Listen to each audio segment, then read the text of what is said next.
우리 신앙의 가장 핵심적인 부분들을 살펴보면서 지난주부터 십자가에 의한 삶을 살펴보았습니다. 자, 그런데 십자가에 의한 삶을 살아야 되는데 십자가에 의한 삶을 살려면 어떻게 해야 되느냐? 그래서 제가 지난주도 말씀드린 대로 5가지 요소가 중요합니다. 십자가에 의한 삶을 살려면 첫째는 십자가 보면 인격차라는 사실을 분명히 인식해야 되고요. 그걸 지난주에 살펴봤습니다. 아주 중요하죠. 두 번째는 십자가에 의한 의를 의지하는 삶, 다른 말로 하면 믿음으로 말미암는 의를 의지하는 삶을 살아야 되고요. 세 번째는 십자가의 승리를 경험하는 삶을 살아야 되고요. 네 번째는 십자가의 사랑에 기초한 삶을 살아야 되고요. 다섯 번째는 이게 어떻게 보면 절정인데요, 사도 바울처럼 예수님의 십자가만이 우리의 자랑인 삶을 살아야 합니다. 예수님의 십자가만이 우리의 자랑인 삶을 살아야 합니다. 이게 복음의 삶입니다. 그래서 이 부분을 살펴볼 텐데 오늘은 2가지를 살펴보려고 합니다. 가능하면 이렇게 속도를 좀 내야 돼서 십자가에 의한 의, 즉 믿음으로 말미암는 의에 의한 삶을 살펴보고요. 그 다음에 두 번째는 십자가의 사랑에 기초한 삶, 이 2가지를 오늘 살펴보려고 합니다. 자, 큰 두 번째, 지난주에 이어서 십자가에 의한 의에 의한 삶, 그러니까 십자가의 의에 의한 삶. 여기서도 인격적인 진리가 핵심입니다. 십자가에 의한 삶의 한 핵심은 십자가의 의로 말미암는 삶입니다. 다른 말로 표현하면 믿음으로 말미암는 의를 의지하는 삶입니다. 사도 바울이 고린도전서 3장 11절에서 교회의 터는 오직 예수 그리스도라 그렇게 말했습니다. 그래서 이 닦아둔 것 외에 능히 다른 터를 닦아둘 자가 없으니 이 터는 곧 예수 그리스도라. 그런데 교회의 터가 예수 그리스도란 말 속에는 오늘 읽은 고린도전서 1장 30절이 포함되어 있습니다. 문맥적으로도 그렇고요, 내용적으로도 그렇고 분명하게 그렇습니다. 고린도전서 1장 30절이 뭔데요? 예수님이 우리의 지혜와 의로움과 거룩함과 구원함이 되시는 삶입니다. 그래서 십자가의 의로 인한 삶은 다른 말로 표현하면 예수님이 우리의 의가 되신 삶입니다. 그게 믿음으로 말미암는 의를 의지하는 삶입니다. 자, 그 아래 작은 첫 번째, 예수님이 우리의 의로움이 되시려면 육체를 신뢰하는 것이 철저하게 버려져야 합니다.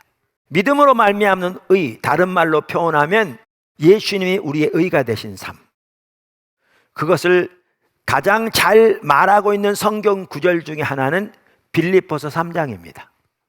그래서 여러분이 빌립보서 3장 1절 위에 있는 제목을 보면 학자들이 달아놓은 건데 믿음으로 말미암는 의에 대해서 말하고 있음을 분명하게 기록하고 있습니다. 거기 다 잘 나오는데요. 자, 하나씩 이제 간단히 나열하면, 먼저 육체를 신뢰하는 자들을 성경은 개들이라고 부르고 있습니다. 육체를 신뢰하는 자들을 성경은 개들이라고 부르고 있습니다. 그러니까 2절, 빌립보서 3장 2절, 개들을 삼가고 행악하는 자들을 삼가고 몸을 상해하는 일을 삼가라. 여기 개들을 삼가라 그러니까 길거리 다니는 주인 없는 개를 말하는 게 아닙니다. 네, 지금 같은 사람들을 말하는데 행악하는 자들이라고 그랬고요, 개정 한글 성경에는 몸을 상해하는 일이라고 그랬는데 이전에 개역 한글 성경에는 이 부분을 손할례당이라고 번역하고 있습니다. 그럼 이들의 정체가 누구인가를 금방 알 수 있습니다. 그러니까 예수님 당시에 거짓 복음을 전하는 선지자들이 있었고요, 그 거짓 복음을 받아들여 교회들이 오염되기 시작했습니다. 그것이 빌립보 교회도 있었고요, 갈라디아 교회도 있었고요, 거의 사도 바울이 세운 교회마다 그 문제가 있었습니다. 그래서 거의 모든 사도 바울의 서신서에 그 문제를 다루고 있습니다. 그들을 말합니다. 그럼 그들은 어떤 자들인가 하면 예수를 믿음으로 구원 얻는다, 맞다. 그러나 예수를 믿는 믿음에다 추가로 할례를 받는 등 유대인의 전통을 지켜야 한다. 그래야 진정한 하나님의 백성이 되고 그래야 하나님의 유업을 진정으로 받을 수 있는 참다운 하나님의 자녀가 된다, 이렇게 주장했습니다. 그래서 그들은 자기들을 할례당이라 불렀습니다. 그 의미는 우리야말로 정통적인 하나님의 백성이야, 우리야말로 장자야, 우리야말로 하나님의 유업을 받을 수 있는 참된 성도야, 그런 뜻으로 할례당이라고 불렀습니다, 자기들을. 근데 사도 바울은 그들을 개들이라고 불렀습니다. 그들을 개들이라고 부른 겁니다. 이들을 개에 비교한 것은 유대인들에게 개는 혐오하는 짐승이었거든요. 그러니까 그만큼 강력하게 꾸짖는 거죠. 그럼 왜 이들을 개들이라고 그랬는가? 아무리 예수를 믿는다고 말할지 모르지만 할례를 받아야 하나님의 진정한 자녀가 된다고 말하는 것은 육체를 신뢰하는 것이거든요. 육체를 신뢰해서 하나님 앞에 설 자가 없거든요. 그래서 바울은 그들을 개들이라고 말합니다. 자, 거기 보면 또 나오지만, 그래서 예수님을 의지하려면 육체를 신뢰하지 않아야 합니다. 여기 3장에 보면 육체를 신뢰하는 자들을 성경은 개들이라고 부르고 있고요. 그 다음에 예수님을 의지하려면 육체를 신뢰하지 않아야 합니다. 그게 3절에 나옵니다. 하나님의 성령으로 봉사하며 그리스도 예수로 자랑하고 육체를 신뢰하지 아니하는 우리가 곧 할례파라. 그러니까 우리가 곧 할례파라는 말은 여러 번 말씀드린 대로 지금 그 당시 그들이 자기들을 할례파 혹은 할례당이라 불렀거든요. 이 말은 자기들이야말로 정통적인 하나님의 백성이라 이 뜻이거든요. 그러니까 이 말은 우리가 곧 할례파라, 이 말은 우리가 참다운 성도다, 우리가 정통적인 하나님의 자녀다, 우리가 진정으로 하나님의 유업을 받을 하나님의 장자다, 이런 뜻이거든요. 그러면서 참다운 성도의 특징을 3가지 여기나라고 했습니다.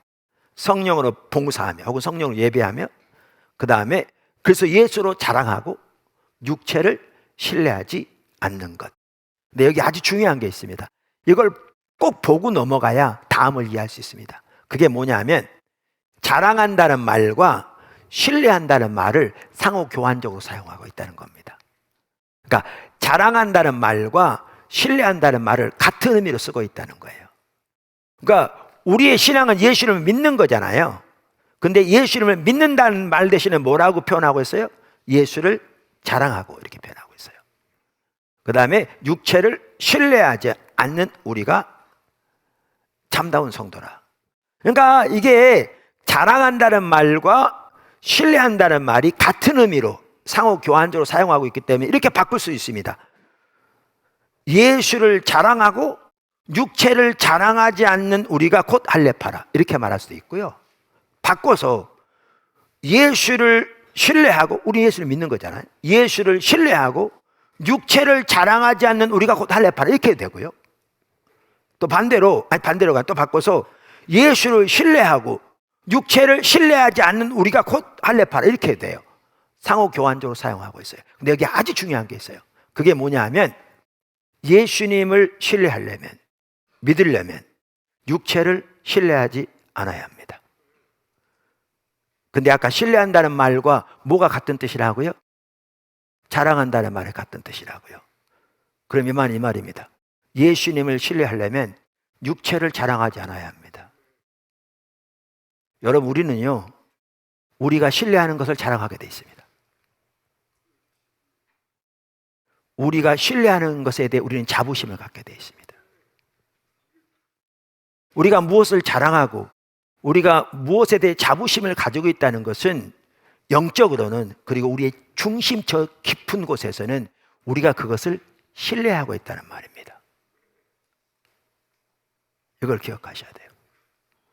그래서 예수님을 신뢰하려면 반드시 같이 가야 되는 것이 육체를 자랑하지 않아야 합니다. 육체를 신뢰하지 않아야 합니다. 할렐루야. 그 다음에 거기에 보면 더 작은 이제 3번째라고 볼 수 있겠죠. 육체를 의지하는 것은 다양한 형태를 띨 수 있습니다. 제가 할례 이렇게 말하니까 어떤 성도도 이렇게 말하거든요. 목사님, 그 초대교회 얘기잖아요.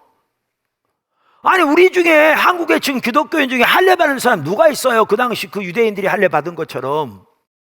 그게 초대교회 얘기는 뭐 이해하겠는데 오늘날 우리하고는 아무 상관도 없는 얘기를 뭐 때문에 주일날 그런 얘기를 길게 하세요? 도대체 무슨 말인지 모르겠고 이렇게 말할 수 있어요. 근데 여러분 여기 중요한 게 뭐냐 하면 육체를 의지하는 것은 다양한 형태를 띌 수 있습니다. 할례는 그 하나에 불과합니다. 그래서 이게 중요합니다. 그 본문 그 빌립보 3장에 나옵니다. 3절에 그렇게 말했잖아요. 4절에 뭐라고 말한 줄 아세요?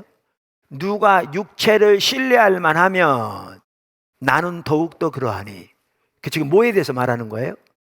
육체를 신뢰하는 것에 대해서 말하는 겁니다. 바울이. 그러면서 이어지는 구절이 우리가 잘 아는 대로 그 놀라운 바울의 화려한 종교적인 배경과 경력을 나열합니다. 자, 읽어보겠습니다. 나는 8일 만에 할례를 받고 이스라엘 족속이요 베냐민의 지파요 히브리인 중에 히브리인이요 율법으로는 바리새인이요 열심으로는 교회를 박해하고 율법의 의로우는 흠이 없는 자로다. 6절까지. 지금 뭐를 나열하고 있다고요? 바울이 육체를 신뢰하는 것을 나열하고 있습니다. 다른 말로 뭐요? 육체를 자랑하는 것을 말하고 있습니다. 그러니까 육체를 자랑하는 것이 단순히 할례의 문제가 아닙니다. 이 구절을 보아도 알 수 있듯이. 여러분 여기 지금 바울이 나열한 것은요, 그 당시 유대인들 사이에서 바울이 딱 이 얘기를, 이 명함을 꺼내면 다른 사람은 깨갱 하고 꼬리를 내리는, 그렇게 엄청난 겁니다. 제가 그 페추라 주석에 보니까요 잘 설명해 놨더라고요. 이 부분에 대해서 좀 길게만 읽어볼게요. 페추라 주석입니다. 본절에서 바울은 자신의 육체를 신뢰할 만한 근거를 제시한다. 내가 8일 만에 할례를 받고 이스라엘 혈통을 가진 자들은 하나님의 명령대로 난 지 8일 만에 할례를 받아야 했으며 이방인들이 유대교로 개종할 때에는 성인이 되어서 할례를 받았다. 바울은 유대교로 개종한 이방인들과 달랐을 뿐만 아니라 난 지 13일 만에 할례를 받았던 이스마엘 족속과도 달랐다. 그는 오로지 율법에 정한 대로 난 지 8일 만에 부모로부터 할례를 받은 진정한 유대인이었다. 엄청난 자부심이죠. 그 시대.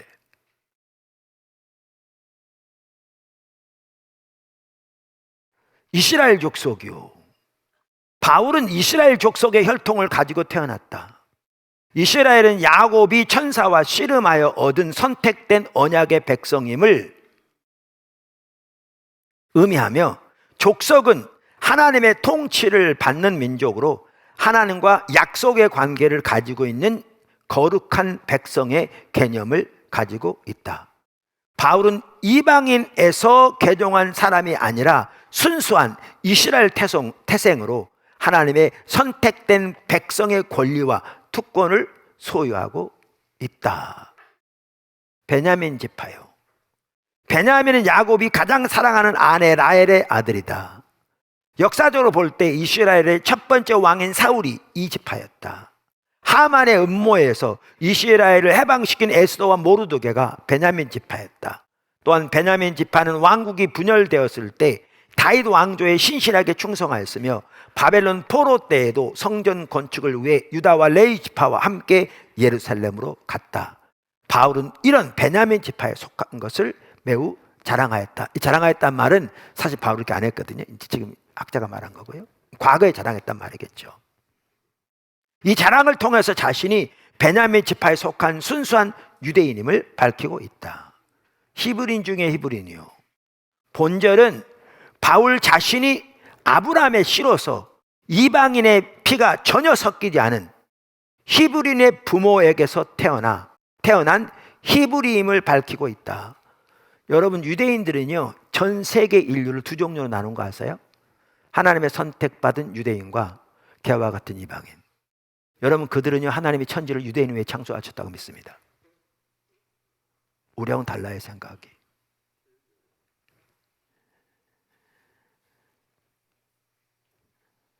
그는 유대인 방식으로 그러니까 히브리인뿐만 아니라 그들은 유대인 방식으로 히브리 말로서 양육을 받은 자였다. 그 시대에도. 그러므로 그는 혈통은 물론 히브리 말과 히브리 관습을 그대로 보존한 순수한 히브리인이었다. 율법으로는 바리새인이요, 바리새파는 가장 엄격한 유대 종파로서 구약의 율법은 물론 구전이나 서기관이 해석한 전승을 연구함에 따르는 자들이다. 바울은 바리새인의 아들로 태어나 아버지도 바리새인이었어요.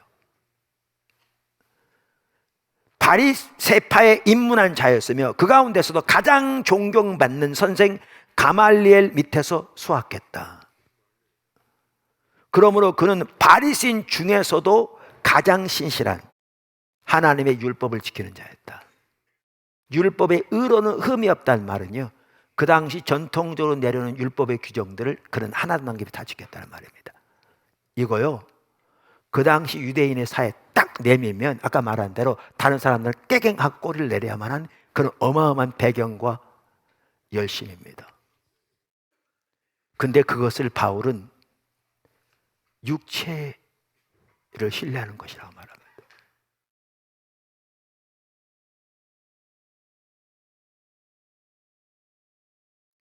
내 집이 몇 평이고 나가 무슨 차를 타고 내 연봉이 얼마고 내가 학교를 어디 나왔고 이런 거는 바울은 언급조차 안 합니다. 만약에 바울이 그것을 여기서 언급했다면 그 당시 유대인들은 바울을 조롱했을 겁니다. 저 세속적인 인간.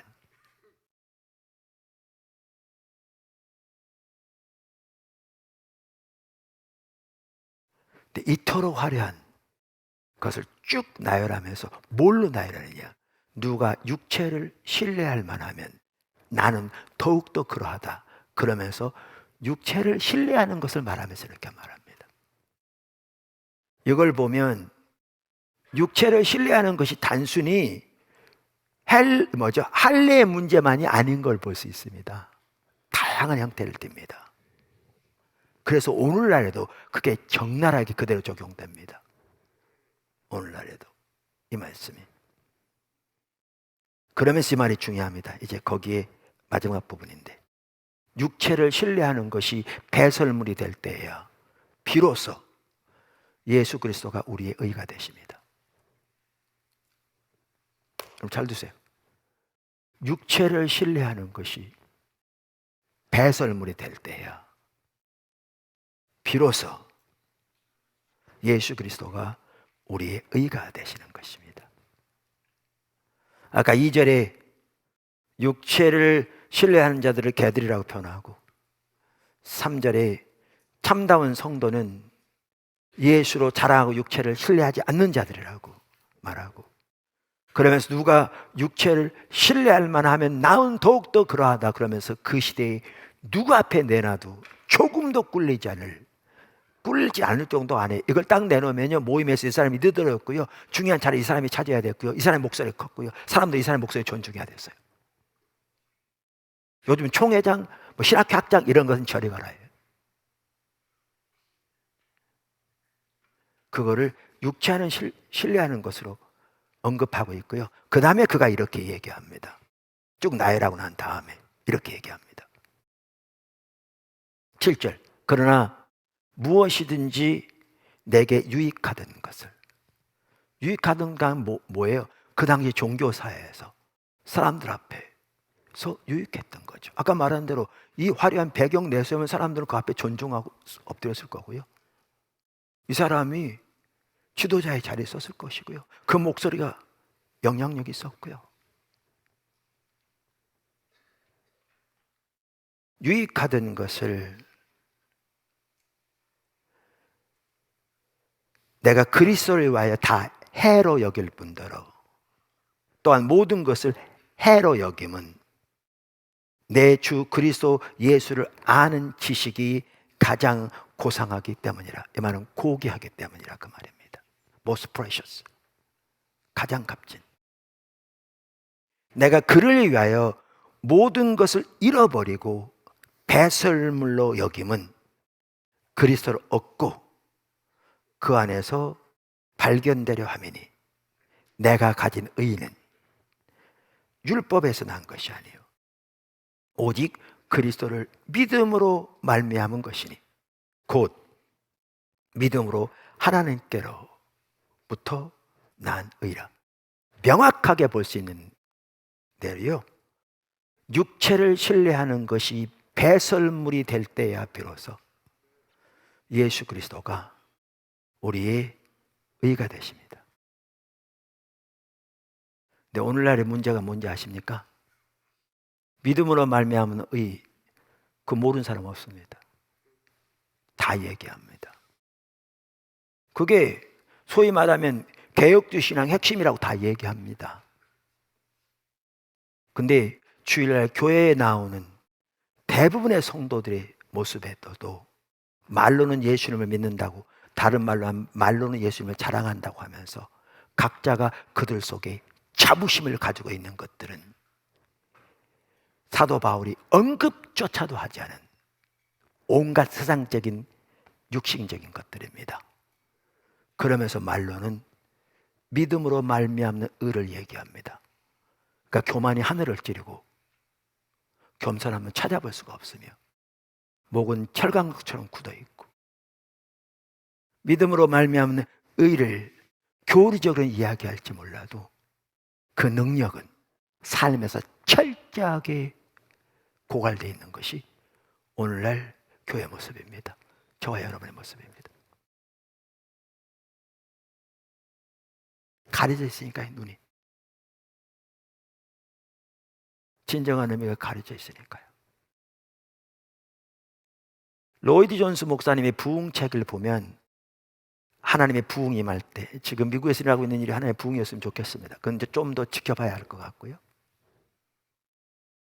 부흥이 임할 때 항상 그 예비 단계가 있는데, 그 예비 단계에서는 중추적인 진리들이 재발견되는데, 그 재발견되는 중추적인 진리의 핵심으로서 로디 존스 목사님이 들고 있는 게 믿음으로 말미암은 의입니다.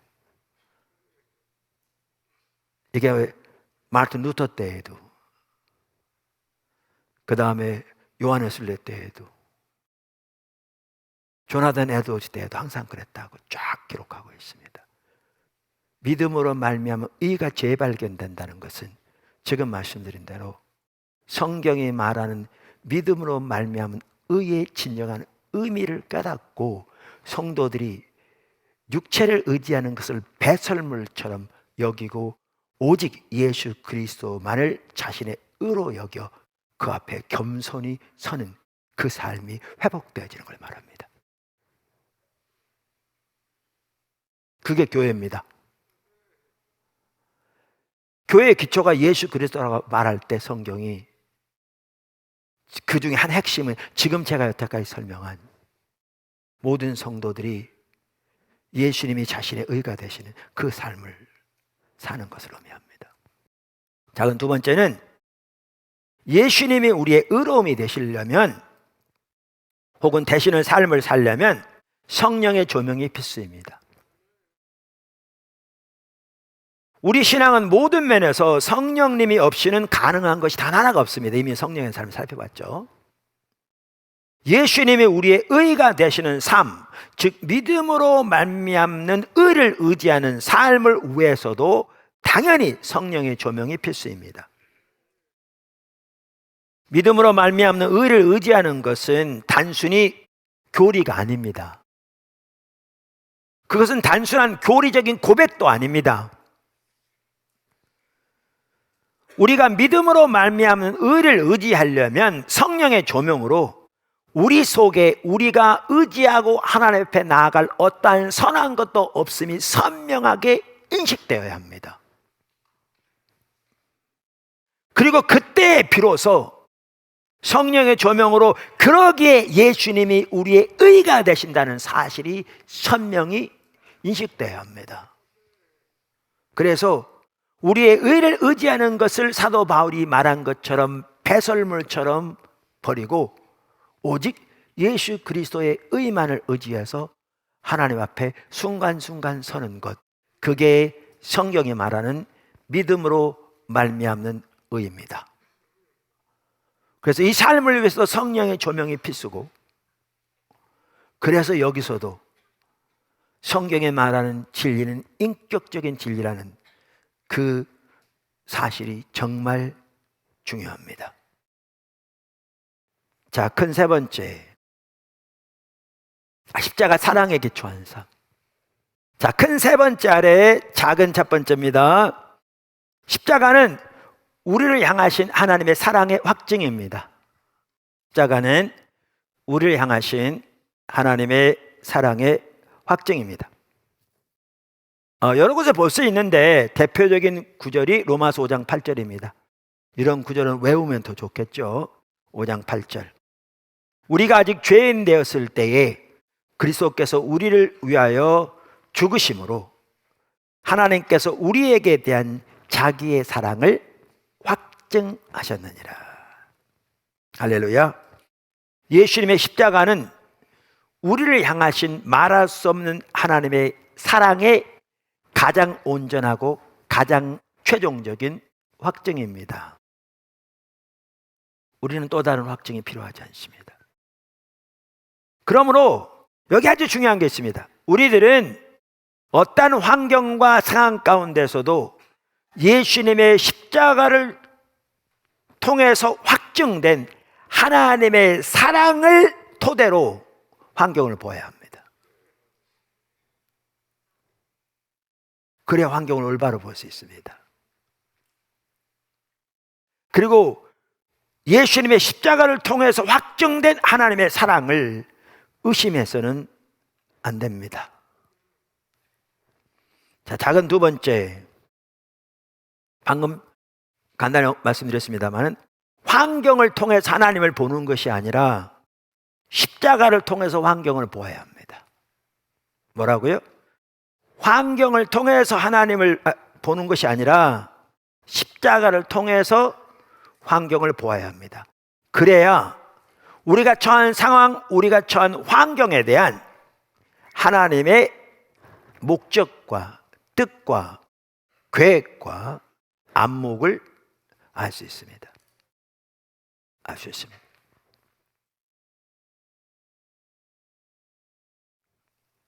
이에 대한 아주 좋은 예가 뭐냐면요, 광야 생활하던 이스라엘 백성들입니다. 광야 생활 이스라엘 백성들. 출애굽 14장 10절부터 한 예가 나오는데요. 그러니까 우리가 잘 아는 대로 바로가 이스라엘 백성들 내보낸 후에 후회하잖아요. 그래서 마음을 돌이켜 최정예 부대를 끌고 쫓아온 거죠. 그래서 이스라엘 백성들 입장에서는 이제 앞에 홍해고 뒤에는 애굽의 최정예 부대가 이미 코앞에까지 닥친 거죠. 그 상황이 닥친 거죠. 그랬더니 그들이 어떻게 했느냐. 11절.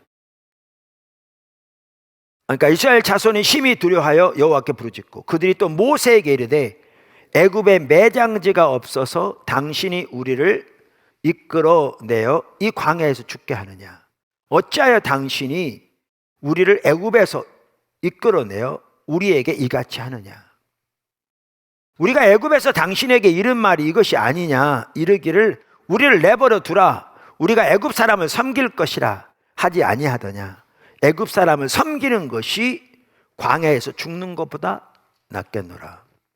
모세가 백성에게 이르되 너희는 두려워 말고 가만히 서서 여호와께서 오늘 너희를 위하여 행하시는 구원을 보라. 너희가 오늘 본 애굽 사람을 영원히 다시 보지 아니하리라. 여호와께서 너희를 위하여 싸우시리니 너희는 가만히 있을지어다.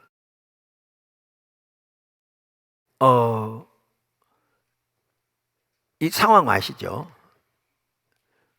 근데 여러분 이걸 먼저 보셔야 돼요. 한 구절 더 볼게요. 제가 성경을. 신명기 8장 2절 3절입니다. 거기에 보면 하나님은 왜 그들을 공의 앞으로 인도하셨는지 하나님의 목적이 나옵니다. 하나님의 목적이 나옵니다. 자, 8장 2절. 내 하나님 여호와께서 이 40년 동안에 내게 광야길을 걷게 하신 것을 기억하라. 하나님 하신 거죠. 이는 너를 낮추시며 너를 시험하사 내 마음이 어떠한지 그 명령을 지키는지 지키지 않는지 알게 하심이라. 알려 하심이라. 너를 낮추시며 너를 줄이게 하시며 또 너도 알지 못하며 내 조상들도 알지 못하던 만나를 내게 먹이신 것은 사람이 떡으로만 사는 것이 아니요 하나님의 입에서 나오는 모든 말씀으로 사는 줄을 내가 알게 하려 하심이니라. 여러분 신명기 8장에 보면 우리가 알 수 있는데요, 하나님께서 이스라엘 백성들을 광야를 인도하신 것을 성경은 징계라고 표현하고 있습니다. 징계란 말은 영어로 discipline, 훈련이라는 말이죠. 그러니까 하나님은 그들을 훈련하시기 위해서, 다루시기 위해서, 테스트의 의미도 있지만 그들을 훈련하시기 위해서 그를 인도하셨습니다. 하나님이 그들을 참 아들로 인정하시기 때문에 그들을 사랑하셔서 그들을 비적하시기 위해서 인도하신 거죠. 이게 이제 중요합니다. 근데 홍해 앞에 왔을 때 이스라엘 백성들의 문제가 뭐인 줄 아세요? 환경을 통해서 하나님 보려 하는 겁니다. 환경을 통해 하나님 보려 하는 거라고. 오늘날 대부분의 성도들이 그렇게 합니다. 하나님 보여요, 안 보여요? 안 보이죠. 그러니까 원망하는 거죠. 성경에는 저들이 모세를 원망했다고 나와 있지만 성경 전체를 보면 그들이 하나님을 대적했다고, 하나님을 분노했다고, 하나님을 배반했다고, 하나님을 시험했다고 나옵니다. 그들은 왜 그랬어요? 지금 상황 모세히 다 죽게 생겼잖아요. 그러면 그들은 어떻게 하기를 하나님이 원하셨는데요? 그들의 십자가를 통해 환경을 보기 원하셨죠. 그들의 십자가는 뭐였는데요? 출애굽 사건이죠. 성경에 보시면 하나님이 출애굽 사건을 일으키신 것은 크게 두 가지를 통해서, 레슬리 니비긴도 그렇게 얘기하던데 두 가지 때문에 그렇게 하신 겁니다. 그들의 조상 아브라함과 이삭과 야곱에게 하신 맹세를 지키려 하시는 신실함 때문에, 두 번째는 그들을 향한 전적인 하나님의 긍휼과 자비 때문에. 그래서 하나님이 전능하신 하나님이 애굽의 10가지 재앙만 하더라도 역사하셔서 그들을 건져내실 뿐만 아니라 하나님이 이스라엘 하나님을 보이신 거죠. 온 땅이 흑암 가운데 있을 때 고센 땅에만 빛이 비치고, 이스라엘에 있는 모든 장자를 다 죽이실 때 하나님의 명령대로 양을 잡아 문설주에 바르고 그 속에 남아있는 이스라엘 백성들의 장자는 한 명도 죽지 않고, 출애굽이 또 이 사건이 예수님의 십자가였죠. 그들의 말하면 십자가였죠. 그래서 하나님은 그들이 출애굽 사건을 통해 나타난 하나님의 능력과 하나님의 신실하심과 하나님의 사랑을 토대로 이 환경을 보기로 원하셨어요. 그러면서 그렇게 주님을 구했더라면 주님이 그 가운데서 그들을 어떻게 인도하고, 어떻게 그들이 삶을 조종하고, 어떻게 주의 입에서 나오는 말씀을 살고 주님의 인도를 따라 살고 주님만을 믿음으로 신뢰함으로 사는 것을 훈련시키셨겠죠. 근데 하나님께서 그들에게 10번의 기회를 주셨지만 그들은 끝내 돌이키지 않았을 때 흩어졌거든요. 여러분, 하나님이 우리를 빚어가실 때요, 관계와 환경을 통해 빚으십니다. 다시 말합니다. 하나님 우리를 사랑하시기 때문에 빚어가십니다. 그러니까 하나님의 아들의 형상을 담도록 주와 동행하면서 이 땅에서 하나님의 목적을 위해 하나님의 동력자로서 귀하게 쓰임받는 삶을 살도록, 우리 삶 속에 하나님의 생명과 은혜가 넘치고 하나님의 목적을 위해 한 사람 한 사람이 귀하게 쓰여지는 삶을 살도록 우리를 빚어가기 원하십니다. 근데 빚으실 때 환경과 관계를 통해서 빚으십니다. 광야 생활이 징계라고 표현한 것은 믿음의 시련이라고 표현하기도 하고 다양한 말로 표현하는데, 제가 기초성경 3권 19장 성경 공부를 토요일 날 했었는데, 얼마 전에 정말 하나님 함께 하신 시간이 있어요. 이 전체를 다루는 시간입니다. 꼭 보시면 정말 유익할 겁니다. 그러니까 환경을 통해서 빚으시되 어려운 환경들인 거죠. 그런데 이때 우리가 중요한 게 십자가에서 확증된 하나님의 사랑을 토대로 환경을 보아야, 그리고 주님의 뜻을 구해야 주님의 목적을 발견할 수 있습니다. 그 하나님을 경험하는 삶이라는 책을 보면 헨리 블랙가비 목사님의 얘기가 나오는데, 그분이 저자잖아요. 그분의 막내딸, 그것도 외동딸, 그 캐리가 암에 걸렸습니다. 그래서 약물치료 받는 거죠. 오래전 얘기는 하지만 뭐 아버지로서는 이해하겠죠. 얼마나 힘들었겠습니까?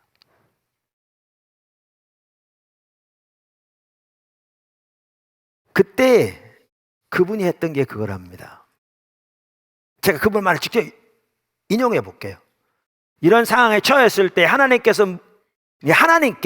무슨 일이 지금 일어나고 있는지 보여달라고 부탁할 수 있습니다. 우리는 그렇게 했습니다. 우리는 하나님께 우리가 무엇을 해야 할지를 여쭈어 보아야 했습니다. 우리는 이와 같은 모든 종류의 질문을 했지만, 주님, 당신은 아마 저를 사랑하시지 않으신가 보군요 라고 말한 적은 없었습니다. 때때로 저는 하나님 앞에 나아가서 딸 아이 뒤에 있는 십자가를 보았습니다. 아버지, 환경 때문에 하나님의 사랑을 의심하지 않도록 도와주십시오. 저를 향한 당신의 사랑은 십자가에서 이미 다 해결되었습니다. 저에게 그 사실은 변하지 않았고 또한 변하지 않을 것입니다. 이 기도는 하나님 아버지와의 사랑의 관계가 어려울 때 고비를 넘기도록 우리를 지켜주었습니다. 그러니까 어려운 상황에서도 십자가를 통하지 않고는 환경을 보지 않기로 작정한 거죠. 십자가에서 이미 확증된 사랑을 토대하지 않고는 환경을 보지 않기로 작정한 거죠. 그러니까 오히려 그걸 통해 하나님의 놀라운 은혜를 경험한 거죠. 그 딸 같은 나중에 치유되었고요. 그걸 통해서 많은 교회들이 회복을 경험했고요.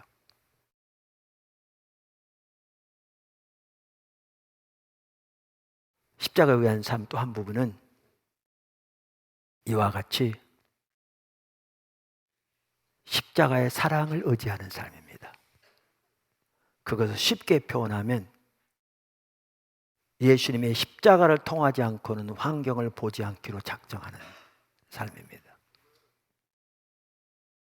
그걸 다른 말로 표현하면 환경을 통해 하나님의 사랑을 보는 것이 아니라 십자가에서 확증된 하나님의 사랑을 토대로 환경을 보기를 선택하는 삶입니다. 어떤 상황에서든지. 거기에 놀라운 승리가 있습니다. 근데 이게 우리 신앙생활에서 매우 중요한 부분입니다. 왜냐하면 이 땅에 사는 동안에 마귀의 엄청난 미혹과 시험도 있을 뿐만 아니라 마귀의 시험은 죄로의 유혹입니다. 아까 제가 말씀드린 강의를 들으시면 뿐만 아니라 하나님이 우리를 빚어가시고 다뤄가시는데 이게 올바로 이해하지 못하면 넘어지기 쉽습니다. 오죽했으면 그래서 야고보서 1장 1절에 누가 이 서신을 보낸다고 말하고 난 다음에 2절에서 바로 뭐라고 말했겠습니까? 여러 가지 시험을 만나거든 온전히 기쁘게 여기라고 말하면서 지금 말씀드린 이 부분을 다루고 있습니다. 이 부분이 올바로 안 되면 넘어지는 거죠. 오죽했으면 쓰자마자 그거부터 말했겠어요. 그래서 십자가에 의한 삶의 한 부분은 십자가의 사랑을 의지하는 삶입니다. 우리가 십자가의 삶을 살펴보고 있는데 다음 시간에는 십자가의 승리를 경험하는 삶을 살펴볼 거고요. 그게 좀 다룰 내용이 있어서 제가 다른 두 부분을 오늘 같이 살펴보았습니다. 아무튼 포도나무교의 모든 지체들이 예수님이 말씀하신 것처럼 십자가의 삶을 양식과 음료수로 하는, 저부터 그렇게 살고 자라나고 다른 사람을 인도함으로 놀라운 하나님의 승리 가운데 지속적으로 머무는 우리의 삶이 되기를 주님의 이름으로 축원합니다.